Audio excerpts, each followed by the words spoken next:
Hello, friends, and welcome back to Stories About Entitled People. Let's start with a story in which a woman ran her business illegally and almost lost it in the end. But before we begin, don't forget to subscribe to our channel if you're new here and turn on notifications so you don't miss a new video every single day. Here we go.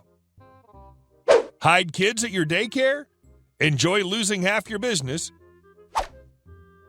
This happened to me several years ago when my family and I lived in a smaller town and my kids were still little.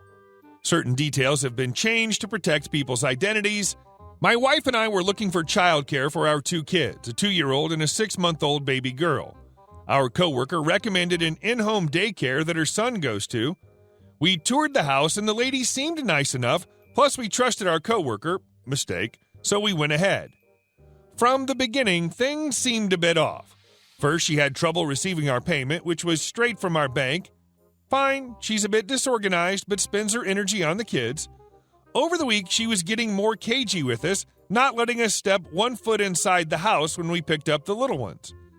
Adding to our frustration, there was zero support for our son, who was potty training at the time. The caretaker, let's call her Monica, said that it bothered the other parents if he had an accident and he's not ready to be out of diapers. This was bullcrap, because he was very driven and interested and made progress every weekend with us at home. We asked our coworker about it, and she said that Monica has her good and bad aspects, but he really cares for the kids. No more glowing reviews. We came to learn that the two were close friends, and he probably was getting manipulated by her leveraging the friendship to get more business. My wife, ever the diligent investigator, starts to keep track of how many kids are in there, especially because she would come at lunch to breastfeed in the house. Monica was always nervous during feedings and insisted that it kept the kids from their naps. Miraculously, everyone slept fine and my daughter got fed with no issue. Monica had a helper who would watch the kids with her. Let's call her Sarah. Now by law, they had to maintain a ratio of kids to caretakers, with the ratio being more strict for infants. It turned out that during the day, Monica would go out and do errands like groceries or go to the bank while Sarah watched the kids for an hour or more. Big no-no. They had up to 13 kids, we found out, and you can't safely watch that many small children in a house with multiple rooms. We get on wait lists for other, hopefully better daycares and decide to call the state. The inspector jumps on it and conducts a surprise visit. She finds Sarah alone with 11 kids, 6 of them infants. This is way out of ratio, even with 2 caretakers. She had literally been hiding kids in the other rooms in her house, which she would not show to potential clients. They also find a slew of other smaller violations and give her fines. She has 1 day to get back within ratio, which means letting go of over half her roster, including my kids. We didn't care because we had other care lined up. Sarah ended up quitting because she was sick of being left alone with all the kids. Now she has the report of all these violations on public record for at least 3 years. I went ahead and gave her an entry on Google Maps with my review and a link to the report.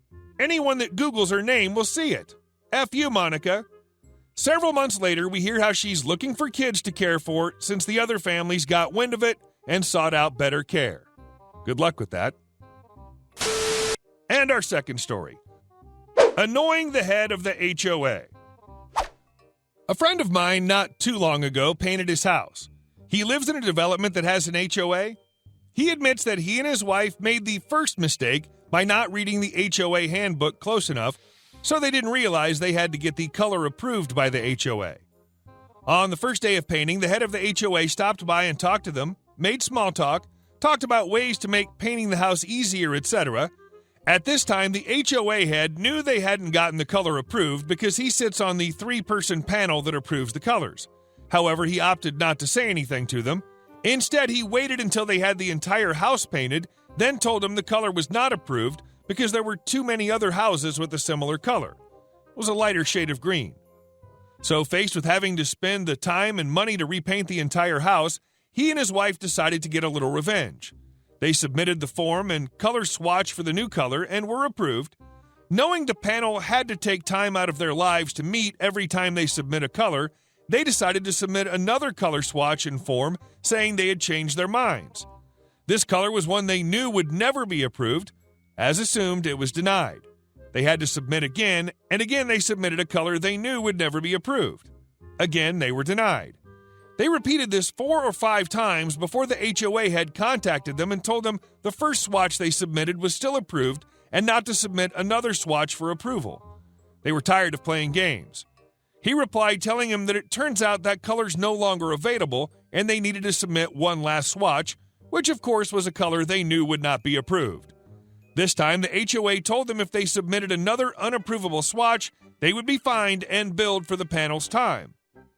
He submitted another swatch that was a color he knew would never be approved and with a photocopy of the page from the handbook covering the process of getting a color approved. He pointed out that there was nothing in there that mentioned any limit to a number of swatches a person could submit. This entire process took a few months. After 8 or 9 swatches were denied, the head of the HOA was fuming mad and showed up at their door telling them he wasn't leaving until they decided on a color for the house. My friend pointed out that the handbook says the only way for a color to be approved was with a vote from the full panel. The HOA head called the 2 other people. They came over, and once they all sat down and his wife shuffled through about 10 different swatches of crazy colors before finally showing them one that was a light green color. Frustrated, they approved it and left. A few weeks later, the head of the HOA contacted him to see when they were going to paint, and he told them they already had. The swatch they had approved that day was the color the house was already painted. A week later, he got an angry letter from the HOA and a bill for their time. He refused to pay and will fight it. A couple weeks after that, everyone got a revised handbook in the mail with very detailed rules on how to get a color approved. My friend then called the head of the HOA and told him all of this could have been avoided if he just said something that day when he came over and talked to them as they started painting, but he decided to be a jerk, so they decided to be jerks back to him. And our last story. Woman makes false claim and nearly gets me fired. I get her fired 2 weeks later. Here we go. So I was working in HQ for a large and well-known company, cubicle sort of gig. I'd been there 3 years, and she had been there about 12. Let's call her Karen. She's known to have a bit of an attitude and was pretty much next in line to fill a very high position under the CEO. She's always not liked many of the office workers, pretty much all the men, and one woman she would constantly make cry. I one day ended up brushing past her in a hurry to hand something off to my supervisor, which he needed ASAP. Both of my hands quite obviously occupied holding something at chest level. She ended up filing a harassment claim saying I grabbed her butt.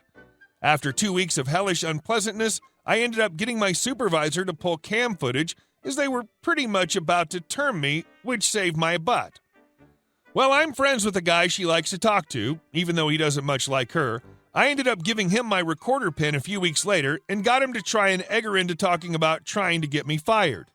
He managed to get her to admit to that and 3 other instances where she did get men fired for false harassment claims.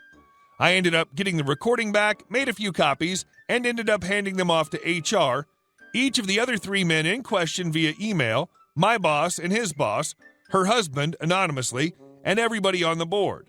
I basically forced this company into a situation where their star player couldn't stay because A, 2 of the 3 men are currently looking to sue, B, I was getting ready to as well, and C, it was completely indisputable. She lost her job and her career, any chance at using the place as a reference, and probably damaged her marriage. She's not getting a severance or any of her PTO paid to her. After she was terminated, they went through her company email and apparently found out she'd been stealing thousands from the company corporate card she had, eating out regularly with clients, partners, and colleagues, and charging the company accounts card for it. She had also been using the company's flight mileage for herself on things not actually business-related. She also used to buy gifts for some of her superiors. Turns out there were some more false claims she made to total other people's jobs we weren't aware of, one possibly being the reason her positional predecessor ended up leaving. The latter is speculation. I haven't gotten my hands on any copies yet from my friends in HR. I've gotten a lot of people jobs at this company, so I've got access to a lot of information. About 9 people around her were terminated, maybe more. At least 3 were suspended. HR's looking through years of footage also. They seem to have either forgotten about me or are saving me for last, since I've not really decided to insert myself into this massive multi-dimensional quantum dumpster fire. They are handing out NDAs and such like they're hotcakes. Lawsuits are happening. 2 of the 3 men I sent information to are suing the company hard, one of which, I'll point out, nearly lost his marriage. I'm very happy this relieves some stress for him. It's looking like she's going to be prosecuted by the company, and hard. Somebody told me her husband left her. I have no proof of this, only my boss mentioned it. Supposedly his boss told him that. His boss and her were very chummy.